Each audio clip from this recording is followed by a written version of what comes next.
In 1919, he hit 29 home runs and was sold to the New York Yankees. A three-run home run for Buffington. The Yankees now lead it by a score of 3-2.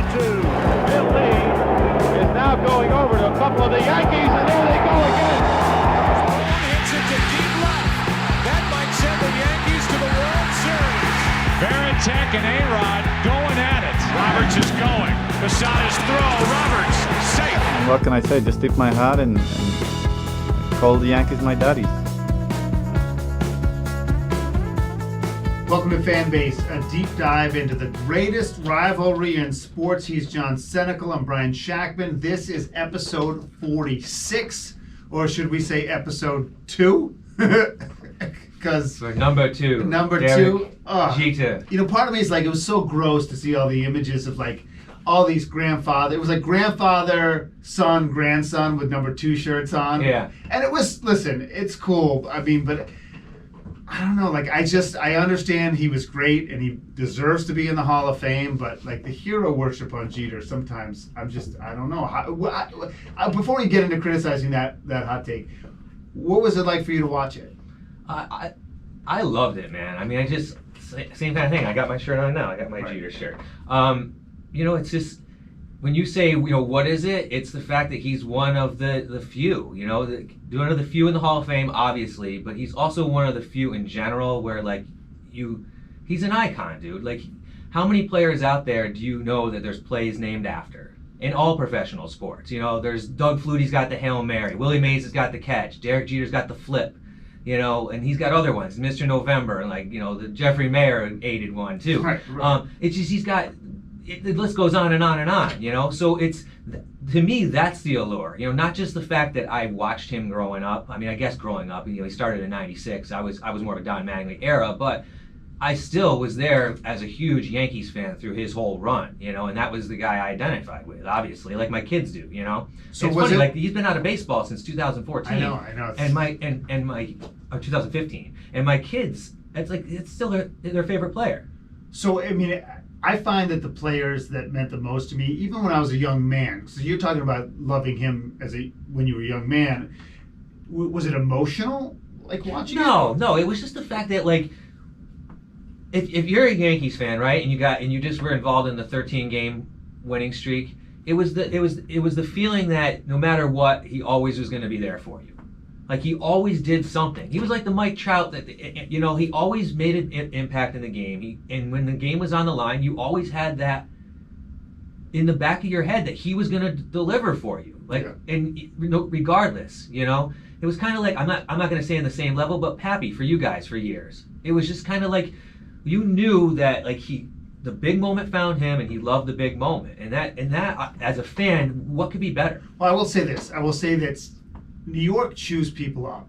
It really does. I mean, there's something about, even maybe more than Boston, but I'm not sure, but Boston's cruel too. But you either thrive or you die in New York. And for him to not only succeed, but to be the biggest symbol of that success, right? I mean, he has to be super special. And I do think that his consistency is just amazing.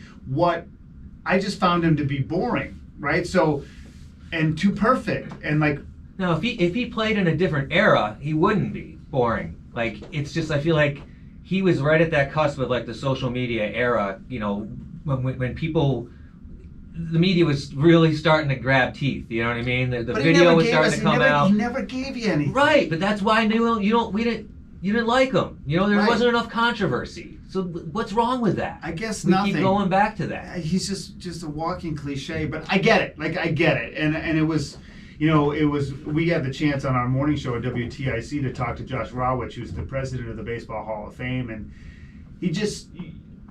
Jeter's induction, and nothing to take away from Ted Simmons or Larry Walker, but like, Jeter's induction to the Hall of Fame is what makes the Hall of Fame special. When that generational player goes, right. Like when Ted Williams has his speech, or Cal Ripken. Yeah, like those are the moments that it becomes a national story, right? And Jeter is just one of those types, and you know, I think that from that standpoint, you know, I totally get it. I love the fact that he took the jab at the one writer. I do like that. What did he say? He said that I want to thank all the sports writers except for the one. Do we know who didn't vote? No, you don't have to. So it's like, who's going to show their face? Maybe on their deathbed kind of thing. I bet.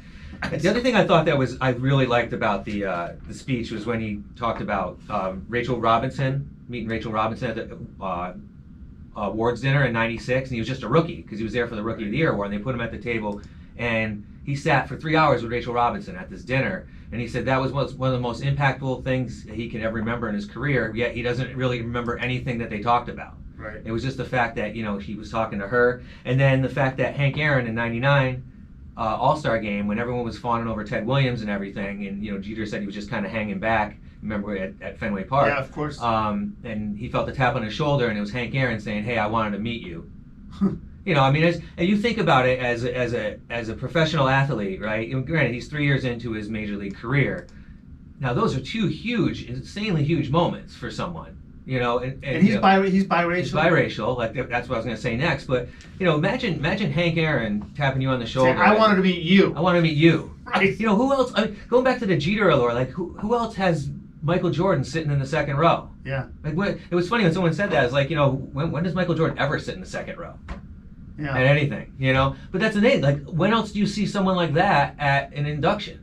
I think it's a great story, and he never got political. It's interesting. He never delved into any waters beyond sports, really. Like I wonder if he were in his prime during because now everyone's more vocal, right? Everybody's more vocal, and they're demanding things. And I wonder in a post George Floyd world how he would have handled that, if he would have just gone about his business or not. And I don't think you can say. Would he have been more of a voice since he had the platform? Right, and maybe recognize it now. But that's the thing. Like now would he have been someone that people looked to and got criticized for not being that voice? Like I don't see Derek Jeter being that voice. I just don't for something like that. Like you said, too dry, right? Dry white toast never gave you. Well, he was very career conscious. I always say, I always think of Minka Kelly, who I think was so good looking, and he just was smart about nothing his to hurt life. the brand, right? Nothing, don't hurt the brand. Yeah, and he didn't have to deal with a divorce during his playing career because he never got married. And that was the other thing that was interesting. How he thanked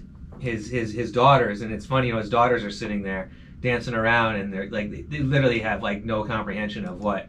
It's like one of the biggest sports icons of all time. Just spent 2 minutes of his speech talking about the 3 girls in his life, and again how thankful he was that he met Hannah at the time he did. And I'll just say that you don't have to deal with this, but daughters will humble you. Oh, I'm sure. I'm sure. I'm not. Believe me, there's not a day goes by.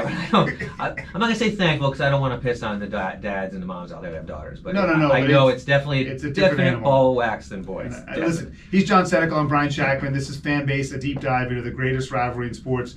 And so we'll put that Jeter conversation aside, and we'll on any given day, the Red Sox and the Yankees may flip-flop in the standings. Let's just not talk about that. Any given day, they could win or they could lose. But generally speaking, there are 4 teams that can win that wild card. I don't think the A's are going to do it. I think that they're sort of cooked. But I would take the Mariners, the Blue Jays, the Yankees, and the Red Sox. And I'd say 2 of those 4 are going to be there. And there is a total chance. I mean, it could happen. Both the Red Sox and the Yankees could miss the playoffs. I mean, it could happen. I personally think that now I'm looking at the way the Yankees had their 13 streak, and I'm just going to say this. The Red Sox aren't a great team, and they're not. But I do think that coming off that COVID stuff, the Yankees just sort of, they had the young combined with the old, and they came together, and they just got hot. Yep. And the Red Sox are going to get Bogarts back. They're going to get Kike back. They're going to get back. And then they're going to have the confidence that these other guys, some of them will be gone, but some will still be there, that they have a chance with their schedule to get hot. Yeah, absolutely. They've got a very favorable schedule, and not just the teams they're playing, but their days off too. Granted, they do have a West Coast swing, which is abbreviated, but still, rest at this time of the year, everyone will say, is very important, and they're going to get it with the days off. So it will be interesting to see what the Red Sox do down the stretch. And, again, the last 9 games of the season are the Yankees playing the Red Sox, the Blue Jays, and Tampa. While the Red Sox, I think, they get Baltimore and Washington in that stretch too. Right. On the road, but on the road, yes. But and I was at the game on Monday, and on Labor Day, and I saw the Yankees. That's the worst. Are you kidding me? Crap out, right? Was that the 8-0 game? Yeah. Oh, awful. God, Where the Yankees basically just rolled over and played dead late in the game. That's the only time you've been all year. That's the only time I've been all year. And that's the only time you're going to go? No, I'm going to go on the next Monday. I'm going. That is like the worst. By the way, to go to a game when it's a destination experience 1 or 2 times a year and have your team, the home team, Awful. get shut out, Yeah, and embarrassed. Not get embarrassed, dude. Like awful. Oh. And not only that, like, so you say they don't like perform in the game, right? And then you just like you roll over. Right. You literally rolled over and played dead. Like I can't believe it. Like I'm sitting there watching this and like my son's looking at me. It's like, what is going on here? Like my other son's like, all right, let's go. This sucks. He's like, it's time to go. And I'm like, all right, we're gonna wait for the last 3 outs, right? But he's like, this sucks. When like, your son wants to awful. beat traffic and he loves baseball, Yeah. you know it's a bad day. There's always traffic, right? Like now you know why Scooter banged out early to get over the damn bridge. Traffic getting out of Yankee Stadium is awful, and they don't have a crowd there either, right? Like, there wasn't a huge crowd there. It was Labor Day. It wasn't a big crowd, and no matter what, it's always a nightmare getting out of Yankee Stadium. You know, you talked about like during the COVID stuff when the shortstop stepped in. What's his name? Is it Velasquez? Yeah. And you know, this is not the same story, but like I think of like when you think of the Red Sox, think of the first 4 names. Give me first 4 names. So you think of the Red Sox? Bogarts, Devers, Martinez, and Sale. Okay, boom. The most pivotal player right now is Hunter Renfroe. Yeah. And I just want to point Who out was the first off-season acquisition of anybody, free agent-wise? and I was like, who's this doughy-looking guy? Yeah. Like I never really heard. I know the name, but I didn't Right. know anything Former about Tampa his Bay game. Ray. And then And you Padre, I believe. And then I saw him on opening day, and I don't know if he went over, and he might even have made a mistake in the field. And then to watch him, and we were talking about it with Matt Royce, who produces the podcast with us. You know, a defensive play is so exciting now because the home runs are exciting, but they're sort of there all the time. But like when something happens, someone steals or there's someone gets thrown out, Right. and like he is electrifying. Everyone talks about JBJ because of the catches, and he does have a great arm. We talked about how he could throw it out of the stadium, but like Renfroe is insane to run on. Like I just think he's like he could be arguably the most exciting player on the team for that reason. Yeah, and he plays. I mean, he's playing center field and right field for them, right? He's really a natural right fielder. But he does play center some, right? So he's versatile enough to do both, which is impressive. And yes, I mean, especially when you're going to end the game on a play. That was the other night. That was incredible. That's the best part about it. I mean, any way you do in professional sports, when you hit a game ender, buzzer beater, walk off, you know, field goal or whatever it is. But in baseball, to end the game on a defensive play like that, it's insane. It's like, you know, I don't know, is it Adam Jones in the WBC? He didn't end the game, but he snagged the home run. I don't think he ended the game, but he caught Machado's home run in the big game. But something like that's huge. But to end the game on a defensive play is it's just amazing. All right, so listen, where you stand right now, I mean, I just quickly before I want to pivot and I want to spend some time on 9/11. What do you think the top 2 teams in the wildcard race are going to be? Just as it stands today. I mean, all of our hot takes end up getting skewered because we put nails in the standings today are Yankees and Red Sox. That's the standings today that are in it. Right. Right. You think it's going to stay that way? No, I don't. I hate to say it, man, but like you said earlier, like Toronto is dangerous, regardless of what you can say about their pitching staff. As long as those guys can throw 6 innings. Semien guy is incredible. Semien is ridiculous, right? But their whole lineup, they all have like 25 home runs and 90 RBIs. It's ridiculous, like all of them. So you know they're going to score runs against you. So as long as their pitchers can go out there and keep their ERA under 5, or even at 5. At 5, right? They have a shot to beat you, regardless, at any moment of the game. So, you know, we said this before, and you even said, you know, you came out and said, I think probably like 6-7 episodes ago, that Toronto was the most dangerous team out there. So again, we said the pitching, but look, they got 7 guys with 15 or more home runs. Yeah, we're down to less than a month ago in the season. Most teams have 20-something games left, right? Yeah. So the time to start saying like, oh, they don't have the pitching and all that stuff is out the window, right? Yeah. Like if you're 8 games back in the AL East, 9 games back in the AL East, like the Yankees and the Red Sox are, they're not going to win. Yeah, they're not going to win it. So it's a wild card run right now, right? That's great. And don't count Oakland out. They're only 3 back as we talk, and Seattle's 2.5. So it's anybody's game. But listen, the way the Yankees are playing now, if they don't get their act together fast, Toronto's going to whoop right by them, and they're going to be knocking on the Red Sox door too. And then they're not going to go away. Toronto is not going away, and they're there at the end of the season. All right, he's John Senecal. I'm Brian Shackman. This is FanBase, a deep dive into the greatest rivalry in sports. I wanted to, this is sort of your day. I wasn't working at NBC Connecticut yet, in 2001. I actually started on September 11th of 2002. And I remember because I was a sports reporter to start, and Kevin Nathan, who we both know, who was the sports director at the time, he's like, you know what? Take the day off. Don't even ask for a camera. Right? I mean, because I'm like, you know, like, I want to do something. I want to do something. Hey, why don't you? I gotta. It's like. You guys haven't started yet, right? Have you guys started? Yeah. We've been talking for 15 minutes. Oh no. Can you hear me? Yeah. We've been talking for 15 minutes. Oh, your microphone's not even on, dude. Oh fuck.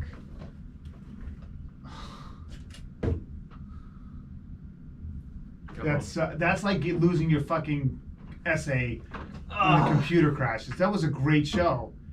Fuck. I almost don't want to do it. That is so disappointing. Fuck. Fucking A.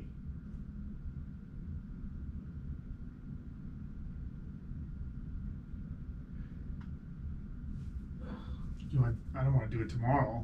No, we gotta do it. That audio's not gonna be good enough. That audio won't be good enough. We're gonna have to redo it. We're just gonna have to try our best. Are you rolling?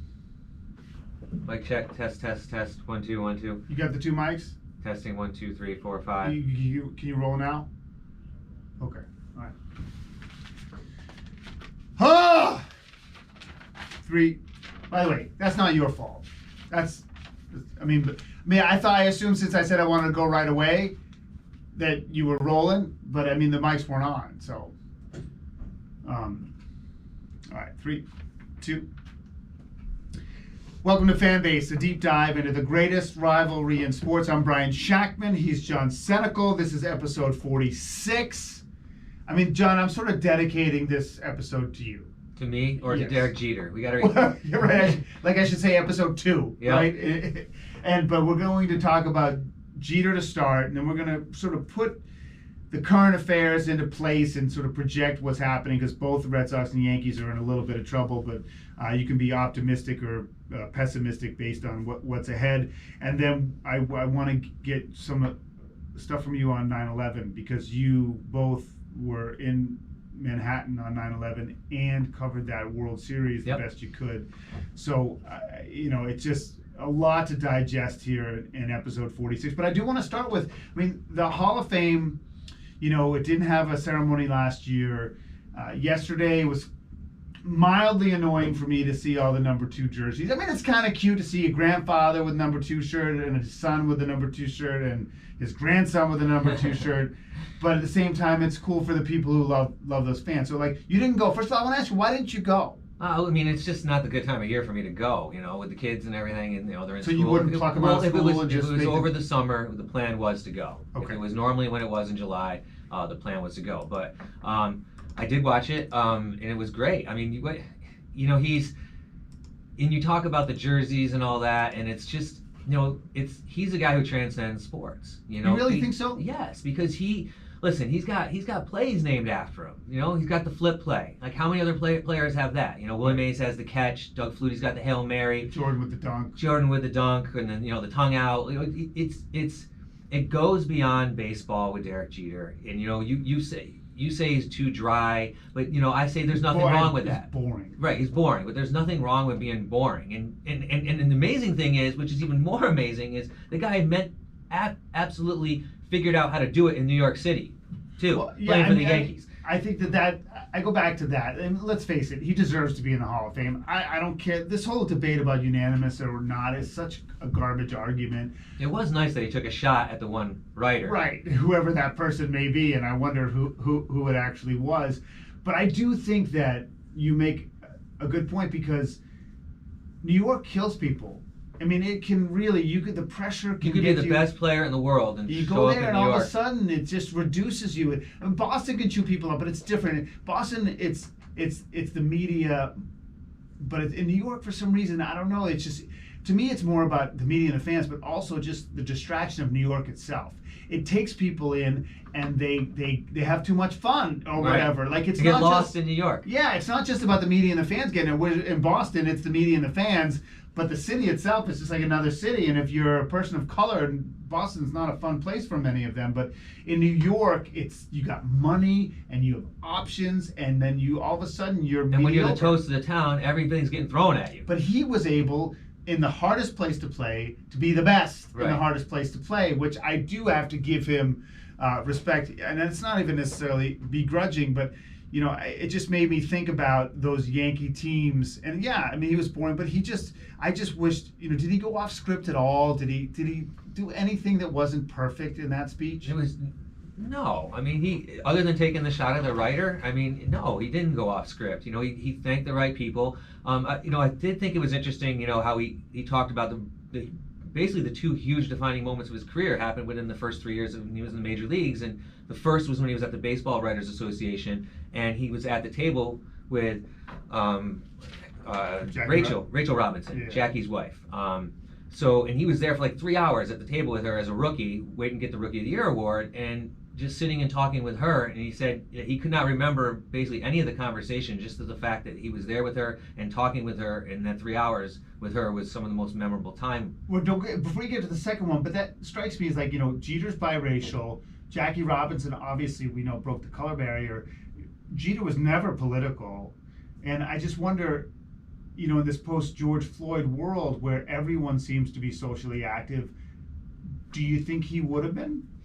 Given his personality, I don't think so. Would he have gotten heat for that? Would he have gotten heat for it? I don't think so, because he was such a master of not getting any heat in general. Not that he like warranted the heat, but I think he stayed out of the fray. He didn't Right. comment on stuff. Exactly. So I mean, he was so on brand all the time that it was just like, I don't ever see him, if the opportunity arose playing nowadays, I don't see how it would ever come his way. It was like almost one of those things where people would just be like, why even ask the guy? Like, what? It's not even worth it, I just wonder if there would be more of a clamor for him to be involved, like a la LeBron. It could be. I don't know, but I think that it's consistent with. I'm sure there have been a clamor, given his biracial status too, which is would have been huge. But again, I just don't see Derek Jeter as being the person for that platform. He was so calculated, and I've said this before on the podcast. I mean, just the sheer fact that he was smart enough, honestly, and it sounds weird, not to get married. And it's not like relationships are great and they can root you and bring you to greatness, but I also think that how many superstars get divorced or have some marriage of convenience, and he took it out of the equation. Or just a distraction in general. Not that getting married is a bad thing, but if you're trying to play a professional sport and you're getting married, next thing comes a family, right? So that is not an easy thing to juggle. Right. Regardless how much money you got, how many nannies you got, and how many chefs you got. But I think it showed how calculated he was about his career. Exactly. Well, go ahead. The other one I was going to say that he had talked about, huge defining moment, was '99 All-Star Game at Fenway, where Ted Williams was in the wheelchair. And Ted Williams came out the first pitch, right? And everyone was gathered around, and Derek said he was, kind of hanging in the back, and he felt a tap on his shoulder, and he turned around, and it was Hank Aaron saying, "I wanted to meet you." Hank Aaron said that to him. Yeah. So if you imagine yourself being 3 years into the league, right? Now, he's got 3 World Series championships. Well, he's going for his third. Right. Oh, he's got 3, going for his 4th. But still, like Hank Aaron is tapping you on the shoulder, and you've got 3 years in the league, and he wants to meet you. That's wild. No, wait. So they won 3 in the 90s. And 96, 98, 99. Right. And then one in, what was 2000, and then they were in the World Series in 2001, which we'll talk about, and then 2009. And he was on that 09 Yep. team, so he won 5. Yep, 1 for each finger. Yogi's got 10. Yogi's got the most. Wow. But I think that 5 in the modern era is more impressive. Oh, it's amazing. It's amazing. Because, I mean, the Yogi era, they just, I don't know, it just, the spending was different, the cachet was different, it just, everything was different. But I just think, listen, I'll hand it to him. What I wanted to say about the Hall of Fame, though, we had Josh Rawitch, the president of the Hall of Fame, on our morning show at WTIC in Connecticut. And he just talked about, the grandeur of it. And I think that when you see the Jeter inductions, you get it, right? I mean, just like, it seems like larger than life moment. And I think of like other the Hank Aaron, Yeah, the Cal Ripken. it felt that way, and I think it was really It wasn't good. like the Glavine, Maddox. Like it was, Griffey was another one. Yeah. What was funny about Griffey, when Griffey went in, he went in with Piazza, right? And Griffey was, I believe, the highest ever draft pick to go in at number 1 overall. Really, no other number 1 overall pick had ever made the Hall of Fame. Number 1 overall. Right. Right. I think Chipper Jones afterwards got in. He was a first rounder. There was a few others. Right. So Griffey was first pick, first round. Right. Yeah. Grant. Now listen to this though. When he goes in, Piazza goes in with him, and Piazza was like the last pick. Yeah. Like the last pick in the draft as like a compensation for Tommy Lasorda. No, Lasorda did his dad. Lasorda knew his It's like dad. his godfather or something Yeah, like that. and So he like picked think him. about that. Those two guys going at the same time, like the most complete spectrum, opposite ends Right. of the spectrum. Yeah, one has this incredible pedigree who was just said, "Here's the door, go in the Go in the Hall of clubhouse." Fame. And Piazza literally was drafted as a favor, and nobody thought he had a prayer. I mean, I don't even back then the baseball draft was like a gazillion rounds. Gazillion round. He was like the 162nd round or Yeah, something. it was Like it was just like nuts. insane. I encourage people to Google his appearance on Howard Stern years and years ago when he started to hit it big with the Mets. His backstory on it. And listen, I'm sure he did PEDs. I mean, I'm sure that he did. But Did his name come up? Like there was sniffing about I think it. he did. But you know what? Either way, everybody was doing it. So like, it's not a Right. judgment call.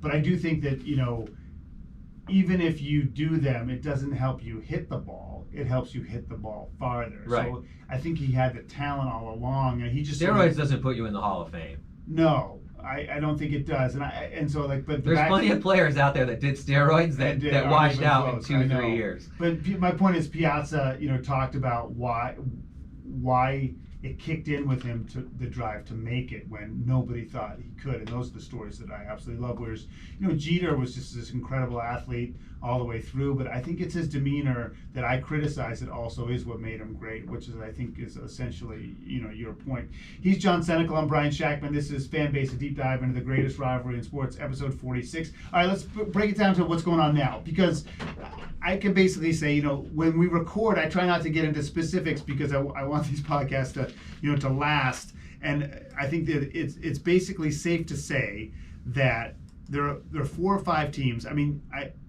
I think that you consider the A's still in it, and they're still in it. But I really when I look at schedules and momentum, I really think the Mariners, Blue Jays, Yankees, and Red Sox. I think there is a scenario that has the Yankees and Red Sox missing the playoffs. I mean, I think they both, in all honesty, could get bounced. But I do think I want to say about the Red Sox, whether they're in the first wild card, second wild card, or whatever, I think that once they get their COVID folks back, like Bogarts, and their schedule, I actually think they're set up pretty well. Yeah, when they come back from the COVID and the team's clicking, right? They're not clicking. When they lost the series to Tampa, but no one's going to beat Tampa anyway. No one's going to beat Tampa, right? We know that, and the Red Sox are playing better than they were when we talked last, right? Yeah. So they have a legit shot. The Yankees have a legit shot, even though they're not playing good. Right now, the Yankees and Red Sox sit as the 2 teams, but listen, the way Toronto's playing and the way Toronto hits and the lineup that they have,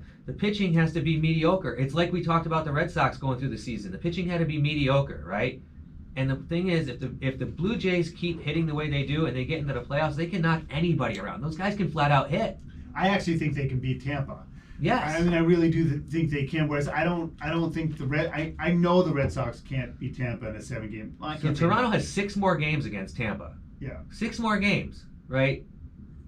But I actually think that's good for the Yankees and the Red Sox. Yeah, because absolutely. I really think that. Well, I sat and watched the Tampa and the Red Sox beat on each other, and I'm just sitting there thinking, all you got to do is win. Just win. Win a damn game, and something good is going to happen for you. And I'm just saying, oh, all right, they're going to win tomorrow. No, they're not. All right, they're going to win tomorrow. No, they're not. It's like unreal. Yeah, I mean, I think that what we learned this week, and we sort of go week to week, is that the Yankees and the Red Sox are really flawed. I mean, they're not great baseball teams, and I think it's just. But with the Yankees, it's like, who's going to be the flaw next? I feel like is the manager going to screw it up? Is the shortstop going to screw it up? Right, and then the guy in the second hole that's batting .062 or Aaron Judge, who you talking about for MVP, who all of a sudden can't hit. Right, exactly. It's like, what's going to happen next? And it's like, I don't get it. And it's weird because I feel like the Yankees went against everything that was working for them, and it started screwing them up. And then it just cascades into everything else. Like, they're not trying to steal bases. It's just whatever. So, I mean, basically... And Garrett Cole's hurt, too. Let's yeah, not forget about that. I think they'll manage him well enough and he'll be okay. Like, listen, here's my take on that. If you caught it in time or whatever, what was he doing out there pitching if you had some sort of inkling that the guy was hurt? He clearly wasn't on from the first pitch. So you think he tweaked it even before he... I wouldn't think that he went out there and did something the first inning like, oh, don't worry about it, Garrett, just see how it goes, right? I feel, again, like the Yankees, like some of the decisions they make are just plain out stupid. Like if Garrett Cole has any sort of injury before the game, right? Like why would you even put him out there? Like maybe he's like, oh, I'm fine. Oh, well, it's Garrett Cole. I don't know. I just don't get it. Like if he's gonna miss at least one start, like I said to you, like it's not a big deal. Like he went out the game yesterday, right? He went out of the game, so right there is an impact. If he misses his next start, that's another impact for you. Sure. And how many more starts do you have left? 3? Yeah, not many. So if I were to handicap it today, Yankees, Red Sox, in or out? We know we are. The way the Yankees are playing right now, out. Really? The way they're playing now, yes, with like 20, they got 23 games, 20 games left. Everybody's basically got 20 games left, right. say. So basically, you're not catching Tampa. It's the wild card hunt. Yep. And you're playing like crap, and you got to play good teams. Right, Boston has a little bit favorable schedule, but they still got to play the Yankees 3 more times. Right. They got to play what? They got to play a Yankee series. Chicago, Seattle, Baltimore, the Mets, who won't go away, but they also have 4 off days, so the schedule does favor Boston. Those late the West Coast swing a little bit. That weekend series with the Yankees is going to be something. Any Yankee fan that's watching the Yankees play right now and thinks they have a legit shot of making the playoffs is crazy. It's so funny though. It vacillates so quickly. It's I mean, 2 weeks unbelievable. ago we had the nail in the coffin. A week ago they're going to the World Series, and now all of a sudden you think that they're done. That just I don't think we ever thought they were going to the World Series. We got as far as can they beat Tampa? Right. So we all know you and Matt Soroy's the producer, who helps produce the show, thought that they could. I remember Matt saying it was a 4-game stretch. He was like scratching his head. He's like, "Yeah, I'm not writing off them catching Tampa." 4 games with like 30-something left. You that can was catch doable, team. but now it's not. No, doable. it's definitely not doable. He's John Senecal. I'm Brian Shackman. This is FanBase, a deep dive into the greatest rivalry in sports. I want to talk about September 11th, and just first, sort of describe your experience. You were a cameraman, videographer for NBC Connecticut, which is based in Hartford County, which is not close to New York. It's not Fairfield County, which is right over the border. But there were moments in your career where you had to drive down anyway. Just take me through your day, and then we'll talk about the World Series. So that morning I'm out, I think it was changing oil on my truck, and we get a phone call from my wife, and she's like, plane hit the World Trade Center. Now I remember probably like a few weeks before, I think did somebody a plane flew into a building in New York, or someone flew into the Statue of Liberty on a paraglider or something like that. And I was like, oh no, yeah, it's just probably small and hokey and whatever. And so I went back to doing what I was doing, and she called back and she's like, no, I think it's really bad. You should go in and check out the news. And literally right as she said that, my pager goes on. We still have pagers, dude. Right? Still had pagers for the news. They would page you with you clip it on, you take it off the belt. Yeah. It was pre-BlackBerry. I remember Brad Drazen was the first guy to have one 2 years later. Pre-BlackBerry, right? Still had the phone connected in the car. Yeah. All right? So pager goes off and it's call newsroom ASAP. So me being all dumb and I had to work nights that day, and me and two of the other guys that worked at the station were gonna play some wiffle ball.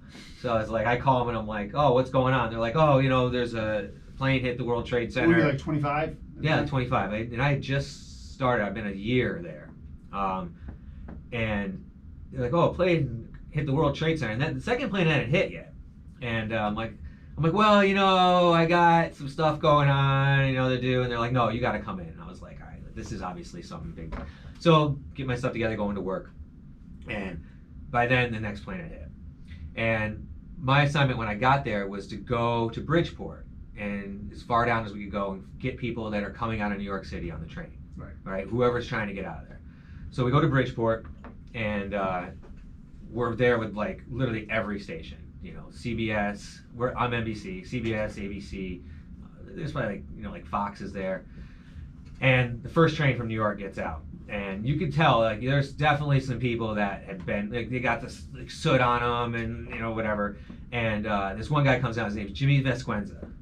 And he was working on the 22nd floor, I believe, on Tower 1. So he got out. And he worked for MetLife, I believe. No, Blue Cross Blue Shield. The 22nd floor, I believe. And he came off the train, his parents met him there. And it was just like his mom, his dad, and like his sister, like these people obviously were probably freaking out, right? So they raced to the train station in Bridgeport, and they're meeting him there, and we wanted to interview him. So of course, like, you know, we jump all over this guy, and like there's every news crew is talking to him, and he just wants to walk. He's just walking with his family. So we start doing like what we call a perk walk, right? You're chasing him down. Well, I'm in front of him, right? Right. Some people are chasing him. I'm in front of him, right? Because I got the skills, Brian. You Right. know, I'm a You got young the game. gun, 25, coming from Rochester, New York. I'm ready to rock. You You're know, flicking that camera flicking around that like camera it's over my shoulder. I'm ready to go. So, which is crazy though, because this is one of the big things I remember about that day for me. Was like literally I walked backwards, and I have the video. I have it all on video. I post it every year to remember. I went like a good 2 blocks walking backwards with this guy and didn't drop, and it's crazy. Like you can hear the other camera people hitting things and banging into posts and all that. But Who's going your back- reporter? Bob Wilson. Okay. Bob Wilson. Who's now at TNH. TNH. Yep. In New Haven. Yeah. So Jimmy Vesquenza, and I mean I can remember this guy's voice like it's yesterday. You know, company. I want to say company something. Freaking heroes, he kept saying. There was no fear in these guys' eyes. They ran right up by me in the stairs. You know, firefighters. So maybe some of those guys probably maybe never made it out, but you could literally see and hear this guy's voice was just complete. And this is after a ride from the city up to Bridgeport. But we had time to settle down. Right? Yeah. Plenty of time to kind of settle down, but he just completely scared out of his mind, talking about burning bodies falling out of the building and hitting the top as he's walking out and the atrium and all this stuff. And I had my stepbrothers work down there too at the time in the World Trade Center, and they told me the same stories. And you know, he one of them, you know, saw the bodies falling, and he just took off running as far as he could run finally, and then he just finally got like didn't realize he was like 3 miles away. But anyway, so we go after Bridgeport. We were going to the city. Oh, could you get in? Well, so we drove the news car as far as we could get on one of the subway stations north of the city, and I can't even remember what street it was. But we basically just pulled the news car over, and I'm like, let's just try this station. The train. You get to like 125th, like with something, and just left the news car there. Obviously, there's nobody coming to ticket your car. Like they got bigger things to do. Right. So we get on the train and we go down, and we get into the city as far as we could go, and we get out, and first thing I just remember is walking out and seeing just rows and rows of just like buses lined up. To evacuate people? I guess to rotate workers or take people out. I don't know. Whatever it was just weird, right? So by that time, it's getting towards the afternoon, and we get down, and were you trying to get to Ground Zero? As far as we could go. As far as we could go, right? As far as we could get down there. And we're walking, and you can see the soot just get deeper and deeper and deeper as you're going. And the other thing I remember is just women's shoes everywhere, high heel shoes everywhere. Really? Because when they just kicked running, them off and ran. just to run. You know, when those buildings fell, like people, you got to remember at the time, like people, like it's not now. Like people, we had no freaking clue what was going on to us. Like to us, it was just like something happened. It wasn't like if this happened now, people would be like crawling into their basements and like hunker down waiting for like the end of the world. Like the magnitude of, if you reflect back on the magnitude of the situation at the time, that we really had no clue of what we were about to get into. Right. Like think about that happening now. I would literally think that the world is going to end. Right. Like nukes are going to start flying. Right. You know, but getting back to the, you know, the vivid memories of that, and then as the night fell and you're walking and we're trying to get closer, and all of a sudden a spotlight would hit you and be like, wrong way. And it'd be the cops with like the machine guns.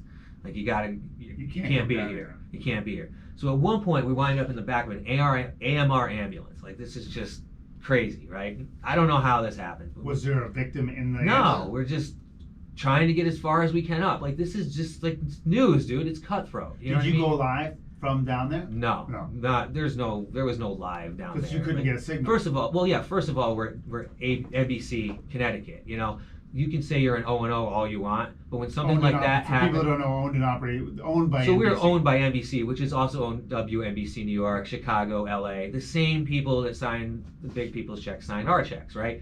So you think you got some cred, But when you roll into a situation like that, You're the your last cred priority. exactly, your cred falls out the So you window. had to real gather quick. material and bring it back. Did To you- WNBC. So we Okay. did wind up back at WNBC, but this is the time when you're hauling. This is not your cell phone era Right. You have heavy equipment. heavy equipment. So I'm just basically rolling in there with a camera, no tripod, just shooting from the hip, hoping my batteries don't die. Right. Which, you know, at that Always time happens. always happens. The batteries weigh half as much as the camera. You got them looped around your waist. It's just like it's nothing like you have now. If we rolled in there now, first of all, I wouldn't even go there. So I'd just be jacking stuff off the internet that people were putting up from the Right. scene, right? So we end up in the back of this AMR ambulance, and we're going over the fire hoses.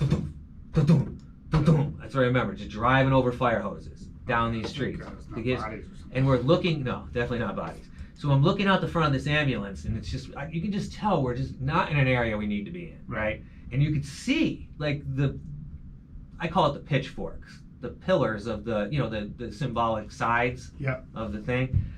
And then I'm just like, this is not good. I don't know why we're down here. Like, we have literally, like, we're not going down there. Like, somehow we just We're driving. bribed into this ambulance. Yeah. We worked our way into it, like con these people to take us down there. And at one point I look over and they stop, and there's this person's talking to them, and I look out the side, and it's like this dude with like the longest rifle and machine gun I've ever seen in my life, and tactical gear and all that. And at that point I'm thinking, all right, so if this guy comes into this truck, he's not asking like, who are you, what you're doing. He's like either just gonna be like, I'm getting choked out. Something good's not gonna happen. Like, there's no reason for me to be down there. Right. You know what I mean? There's Right. no reason for us to be But down you're there. being a journalist. That's your job. Right. is So to at do that point, like, I think it was just like they told us to turn around, and I was all for that, and we went back out.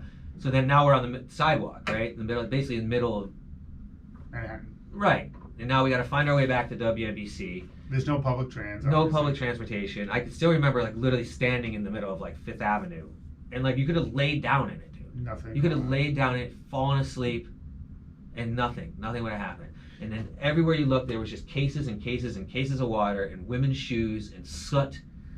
It was crazy. It was crazy. So let's transition. John Tentacle here, Brian Shackman, FANBASE, a deep dive into the greatest rivalry in sports, talking about his reflections on 9/11. The reason I bring it up, not only is it such a unique experience that very few people had, John, is that then, I don't know, 6 weeks or whatever, two months later, you're trying to cover the World Series between the Arizona Diamondbacks Yeah. and the New York Yankees, and because of security, you couldn't even get So in. going back to the cred thing, right? Like they literally had like the MLB crew that was Right. in there, and then like I think just one rep from WABC was probably like Bruce Beck, Yeah, and then one rep from like the other stations. And I believe like this is NBC might have. I think it was on Fox by then. I think it was on Fox Yeah, by I then. think it had already. So anyways, yeah. So the best we could do was outside. So our angle was, let's do a piece on the fans coming back, the security, because that was the game President Bush was going to throw out the first Which pitch. was one of the best pitches. Crazy, first right? pitches So ever. like they had, I think it was 3 different Marine Ones flew in over the stadium and landed as decoys. Who they didn't know which one he was in. So if anybody had been to a baseball game pre 9/11, you could walk right in. Heck, you could get on an airplane 15 minutes before Yeah. you got off. The flight took off. Totally. Now, granted, people might feel a little bit more hesitant, and apprehensive to go into thing after 9/11. But if you would have saw the security that was to get into the Yankee Stadium at that point, between the dogs, the metal detectors, the so-called sky radars and all this other stuff that they were pushing on you that they said they had, and narcs here and there. But listen, if you got into that stadium, You nothing on you. and you could pick off the president that day, then you were the most inside job on the planet. Because I did the Olympics in Salt Lake in 2002, which wasn't Which even was New York. a huge security. Which was like Everyone thought that was going to be the next big. right. So I can't imagine what it was like in New York, 2 months after 9/11, with the president in attendance. I covered that with Kevin Nathan. We went down. It's still one of the most memorable stories that we did. And we never even got in the stadium. And I've been to plenty of playoff games, and I was at the Subway Series, and it was just the fact that like, A, you were there to say you were there, B, just to see the difference. Right. Going to a place that you literally, like, if you're a Yankees fan, you've been there enough, like, you know it like by the back of your hand.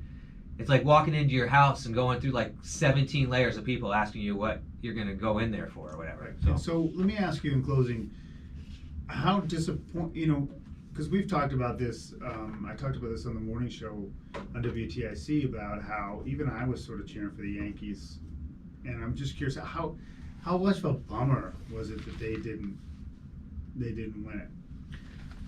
It was a total bummer. You know, if you remember back the series, I mean, they were down the whole time in that series, and they kept coming back, and it was just like the whole fighting spirit of New York, rise from the ashes, and then they go and listen. You know, obviously you can say all you want if Jeter was playing back and the infield wasn't in, and you catch the ball, and where does it go? You can speculate forever, but the grand scheme of things is they lost, and then, yes, totally disappointed. I can still remember my wife and I were sitting in our condo in Bristol, and we had New York, New York, queued up on our DVD, or no, not DVD, CD player. Nice. We had it queued up, and then I think it was like Womack got a hit or something. Rivera threw the ball away, and she's like, "They can still win." I looked at her, I'm like, "There is no possible way they're gonna win this game right now." And I just remember just walking away, and that was it. But yeah, total. It just wasn't the storybook ending. It definitely wasn't. It and, wasn't. And a lot of people wanted that. For the country. It was almost like the Diamondbacks felt bad that I felt bad for the Diamondbacks because like it's this pinnacle of your life, and I felt like they couldn't celebrate it the way it should have been celebrated because it was that context. It's like the one storybook ending Jeter wasn't part of. Right. Hey, tell me this. So, is your nugget this week? Is it 9/11 related? No. It's actually Jeter Hall of Fame related. Okay. What do you got? All right. So Jeter does his Hall of Fame speech, and he thanks the players, right? And he thanks Posada. I think like Pettit, sure. Like the core four, and he also mentions the first person he mentions was Gerald Williams. So Gerald Williams, not Bernie. Not Bernie Williams. So a lot of people were like, "Well, who's Gerald Williams?" Exactly. So a lot of people say, "Well, who's Gerald Williams?" Right? Well, Who's Gerald Williams? Gerald Williams is from Laplace, Louisiana. He went to East St. John's High School with Bobby Dickerson. They graduated together. Bobby and Gerald are like really good friends. So that's how I met Gerald Williams. Was through Bobby, but not Gerald and Bobby actually played together in Albany in 1990, and that's how I like officially met Gerald. Now Gerald wound up being in Bobby's wedding, and I think Bobby got married in like 1990. And you went to that wedding. And I was in Bobby's wedding as one of like the ushers, so it was like me, Gerald, some of Bobby's high school. Again, I got to repeat to people: you met Dickerson going to minor league games, and you end up with a friendship that ended up with him and your wedding. That's just it's amazing. Yeah, me at his wedding. Yeah. With Gerald Williams. Now, like people wouldn't think like Gerald Williams a household name, right? Like now, if you look back at like I want to say it was in '96 or '98. When did Doc Gooden throw his no hitter? No idea. Saved his no hitter. Now he wound up getting traded for I think it was for Graham Lloyd to the. Graham Lloyd. So it must have been '96 or '98. To the Brewers, and he didn't wind up getting a World Series ring that year, and I know he was definitely bitter about that. And he got traded pretty late in the season, and he was a big part of that season. But Gerald Williams was an excellent baseball player, and his nickname was Ice because he was so cool. And I'll tell you something, when they say Ice, like it's like the dude had like he never sweat. He would never sweat. Like I remember hanging out with him down in Louisiana, and I was like in high school. I think I was like a senior in high school in the off season. And the dude was like dunking on me in Bobby's parents' driveway, like ghetto hoops. Right. And it's like it was nothing, like at a 10-foot hoop. It's just a great athlete. Just a great athlete. So what's the nugget? And then I remember watching him take batting practice on the field, like in a cage, and like the poles and the thing. He would say, "What pole do you want me to hit?" And he would hit the poles. Unbelievable. On call, on cue. On cue. Second one, third one, and that's Gerald Williams, right. Dude. Just shows you what the big dogs really can do. What the big dogs really can do. No, that's my nugget. Yeah. Derek Jeter into the Hall of Fame. Thanks Gerald Williams, who's one of his best friends. Now they must have met at Derek Jeter's first spring training in '92 because Gerald was on his way out. Right? Was on his way out, and in the minor leagues they never really played with each other, right? Because Derek was just coming in, and Gerald had already been in a couple of years, so they weren't at the same level. By the time they, so was their he friendship some sort of mentor type thing? Must have been. Interesting. Yeah. I actually would be fun to ask Jeter about that and why he thanked him first. I mean, I'm sure the asks will be out in tenfold. So I talked to Bobby when I was down in Miami, right when they were playing Miami, San Diego, and he said he's going to come on the show with us after the season. Good. But I also talked to him about trying to get Gerald on the show, and he said Gerald's a very big introvert, and he's not. He doesn't really. He's not a big talker. That's so, funny. but hey, you never know. You never know. I really appreciate the insight on Jeter and 9/11 and that stuff. It's just, really important baseball lover stuff. And so we'll be back with episode 47 next week with a special guest for both of us. It's going to be hysterical. At least I hope it's going to be hysterical. And he's going to have some Jeter stuff to talk about. Yeah, it's going to make me nauseous. But we'll reveal that next week. In the meantime, obviously enjoy this podcast wherever you're enjoying it now. Like it, share it. This has been episode 46 of FanBase, a deep dive into the greatest rivalry in sports.